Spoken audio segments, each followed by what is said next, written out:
nem procure quem exija dos mortos a verdade. Só que morto aí, a palavra morto aí, não é espírito.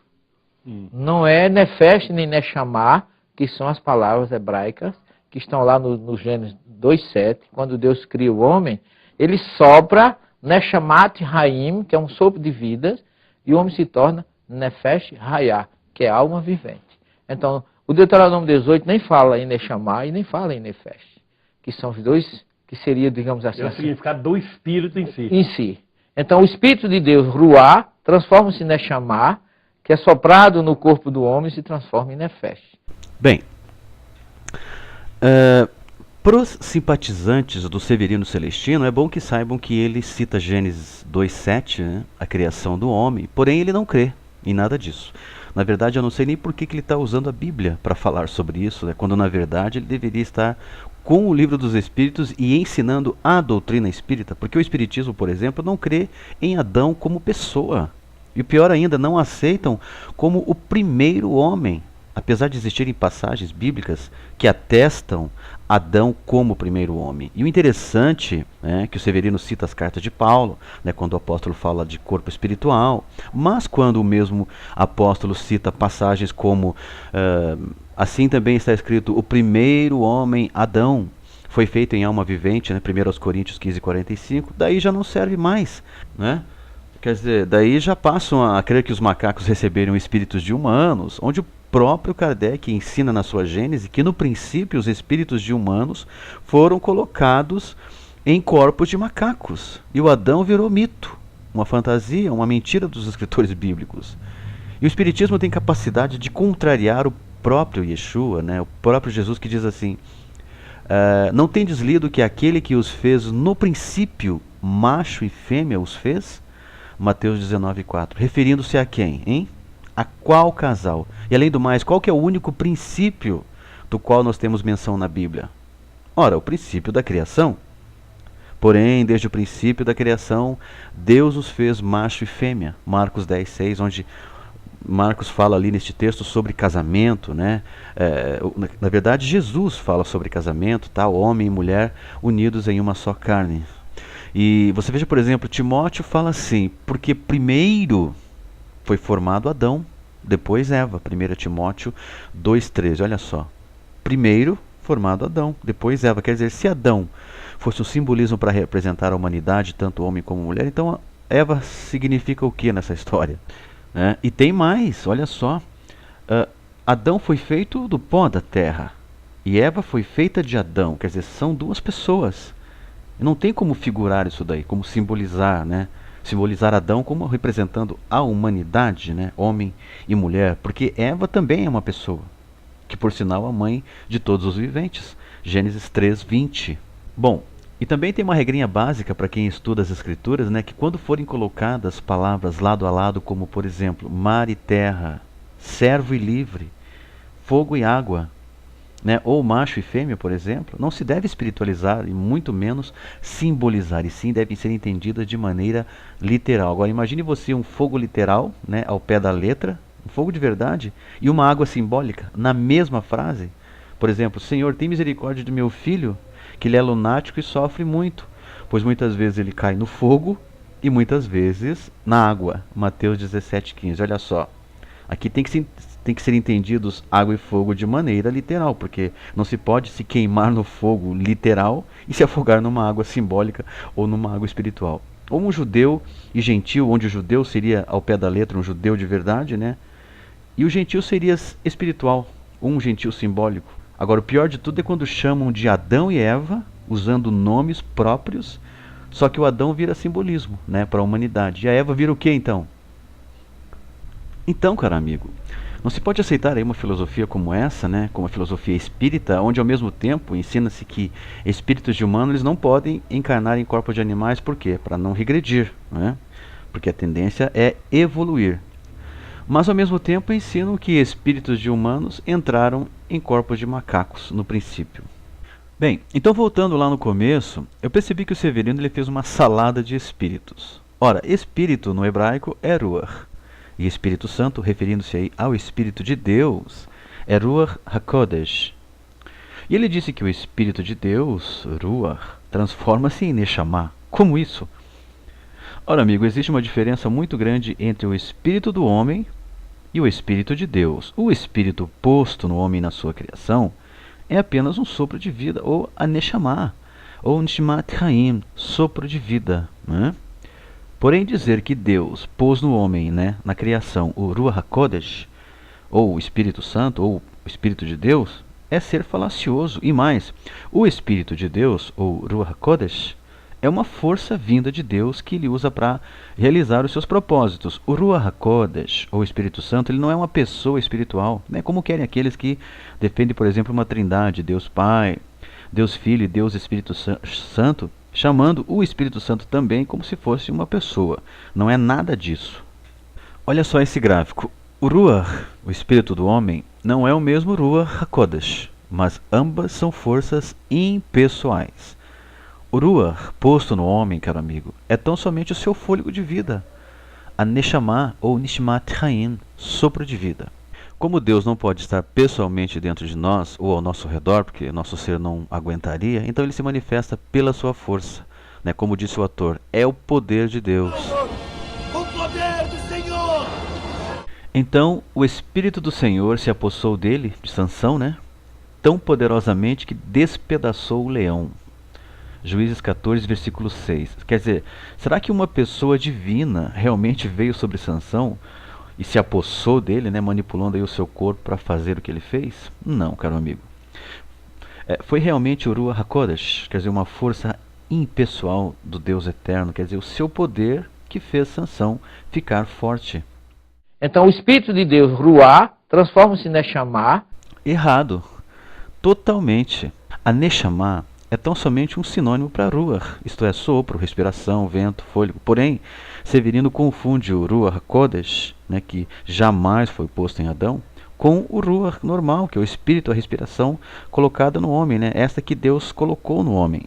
Então, o Ruach, que é a respiração, fôlego, sopro de vida, todo ser vivente tem, porque é isso que nos torna vivos, sendo de natureza impessoal e que quando sai de nós na morte, volta à fonte, a Deus. Né? Eclesiastes 12, 7. Porém, o Ruach HaKodesh nem todos têm. Por quê? Ora, uma pessoa quando tem o Espírito Santo, ou Ruach HaKodesh, ou Espírito de Deus, ela realiza obras além do normal, anda na verdade e fala somente da verdade.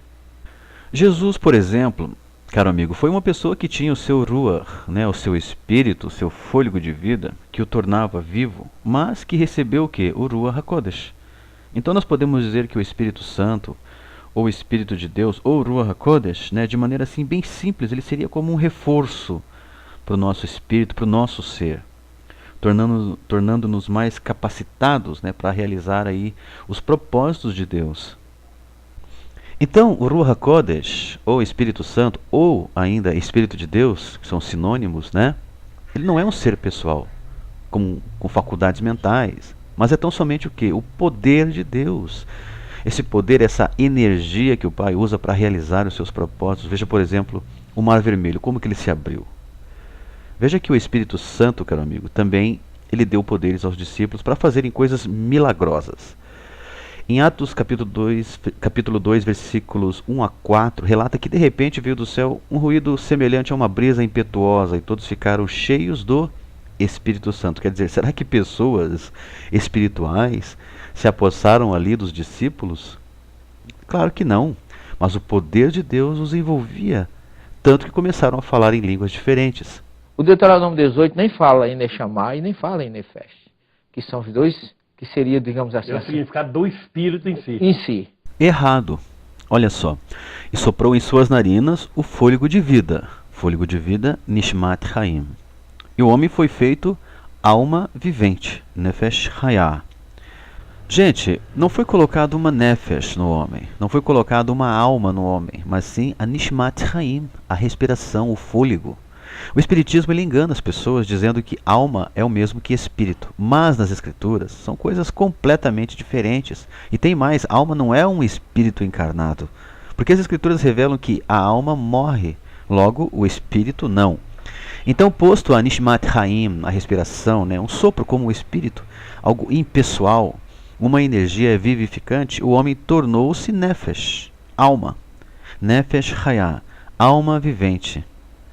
Olha só o que diz o profeta Ezequiel no capítulo 18, versículo 4. A alma que pecar, essa morrerá.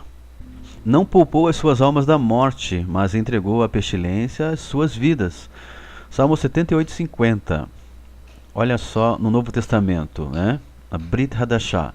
Saiba que aquele que fizer converter do erro do seu caminho um pecador, salvará da morte uma alma. Tiago 5, 20. Não é Nefesh nem Neshamah, que são as palavras hebraicas, que estão lá no Gênesis 2,7. Bem, é o seguinte, olha só. Tem uma coisa aqui que precisa ser esclarecida. Existem 3 palavrinhas que, se não forem interpretadas de maneira correta, causam grande confusão. Ruach, Nefesh e Neshamah. O Ruach é o espírito, também pode ser traduzido por vento, brisa, ar. Gente, eu quero explicar bem isso porque muitos imaginam que o espírito, citado na Bíblia, é de natureza pessoal e que ao sair do nosso corpo na morte segue vivendo conscientemente num plano espiritual. Mas o Ruach, na sua raiz etimológica, ele não é ser pessoal, não tem pensamentos, não tem sentimentos, mas é tão somente uma força vital, né? Tipo um vento, né? O sopro colocado em Adão no Éden. A Nefesh é a alma. E aqui mora a grande confusão, pois os imortalistas têm a alma como espírito. E isso é um grande erro. Amigo, alma não é espírito. E nem são da mesma essência. Ao contrário, são de natureza completamente opostas. Na Bíblia, a palavra alma vem de uma raiz etimológica que é Nefesh, que é Nefesh Hayah, alma vivente, como diz o Gênesis 2,7. É o ser vivo e dotado das suas faculdades, né? A pessoa. E que quando morta, é uma alma morta. Agora, porém, Neshamah, sim, é um sinônimo de Ruach, espírito, porque se trata do quê? Da respiração. E essa respiração, esse fôlego, também não é pessoal, não tem pensamentos. A Neshamah é tão somente o nosso fôlego. Então, Neshamah e Ruach são sinônimos, pois trata-se, né, do fôlego, da respiração, do sopro que há em nós e que não é de natureza pessoal. Porém, alma é a única parte consciente do homem, porque é o próprio homem, a pessoa, né, e que quando morremos cessam as nossas faculdades. Então muitos criaram esse estereótipo de alma, né, esse conceito de que quando se fala em alma, lembra-se logo de um ser imaterial que sai do corpo, né, algo como o espírito. Né? Por isso até que muitos dizem é uma alma penada, né? Ou o dia das almas, né, tratando a alma como fantasmas. Mas não é nada disso. E sim, alma é uma pessoa, né, de carne e ossos, é o ser humano vivo, dotado das suas faculdades. Nós somos almas e não temos alma. É uma diferença muito grande entre ser e ter, né? Então lembre-se, nós somos almas, somos pessoas. Então, qual a importância da ressurreição na Bíblia? E o interessante de tudo isso é que o Espiritismo ele vem com aquele papo de que os judeus não conheciam o conceito de reencarnação muito bem. Eles não tinham sabedoria completa sobre a reencarnação, o que eu acho um grande absurdo. Na verdade, eu penso o contrário, que os escritores bíblicos eles eram coerentes com respeito ao que eles escreviam, né? Ao homem na morte, por exemplo, porque eles criam que a pessoa morre de fato. O que é morrer? Pegue qualquer dicionário, amigo, e veja que morrer é o quê? Deixar de existir, cair no esquecimento, falecer, descansar, fenecer, né? Extinguir-se, acabar-se, parar de funcionar. Só que daí aparece um e diz assim, mas isso acontece com o corpo. O espírito segue vivo, quer dizer. Então você veja que essa mentira da imortalidade atinge até as crianças. Nós perguntamos para uma criança aí de 5, 6 anos, né, onde está sua mamãe que faleceu? O que ela vai dizer? Está com o papai do céu, lá no céu. Olha aí então, sem contar os desenhos de Disney, né, que polui aí então a cabeça das crianças. Bem, então o ser humano é o que? Ele é a fusão do corpo, que é a alma, com o sopro de vida, espírito. O que nos mantém vivos é uma energia vital que não tem personalidade, não é pessoal, não tem faculdades mentais, mas é tão somente um sopro, né? E não é neste espírito, ou não é este espírito, que retém a individualidade da pessoa.